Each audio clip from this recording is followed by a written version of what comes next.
Daniel sat alone at a small cafe table, his tea going cold while the city rushed past the window. His phone buzzed with work messages, but his eyes stayed on the empty chair across from him. Since his wife had passed away 3 years earlier, silence had become his normal, but that afternoon, it felt heavier, like something was about to happen. Then a trembling voice cut through the quiet. "Please," an old woman whispered, leaning close. "Pretend you're my daughter's fiancé." Daniel looked up, confused. The woman clutched a worn purse, her hands shaking, her eyes were sharp, but filled with fear. "I think you have the wrong person," Daniel said gently. "No," she whispered. "Just for 5 minutes. They're watching." Daniel followed her gaze. Across the cafe sat a well-dressed couple and a young woman in her late 20s. The young woman's arms were crossed tightly, her face pale with panic. "That's my daughter," the old woman said. She told them she's engaged. If they find out she lied, they'll force her into a marriage she doesn't want. Daniel's first instinct was to refuse. He was just a stranger. He had his own grief, his own problems. But then he saw the daughter's eyes. It was the same fear his 8-year-old son had shown the night they lost his mother. "How long?" Daniel asked quietly. 5 minutes. The old woman begged. "That's all." Daniel stood up. He straightened his jacket, took a breath, and walked over like it was the most natural thing in the world.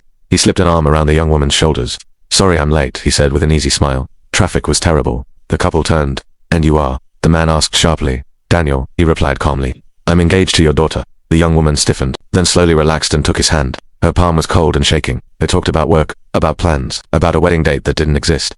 Daniel didn't overdo it. He listened. He stayed kind, steady, respectful, the kind of man any parent would trust. After a few tense minutes, the couple exchanged looks. "Well," the woman said, forcing a smile, "we didn't realize things were so serious." "They are," Daniel said softly. "And I love your daughter." The young woman looked up at him, surprised by the honesty in his voice. The couple finally left, not convinced, but no longer pushing. When they were gone, the daughter covered her face and let out a shaky breath. "Thank you," she whispered. "You didn't have to do that." "I know," Daniel replied, "but I'm glad I did." They went back to the table. Tea was refilled. Names were shared. Her name was Emily. She worked 2 jobs and dreamed of going back to school. Her parents believed control was love. Daniel understood that kind of pressure.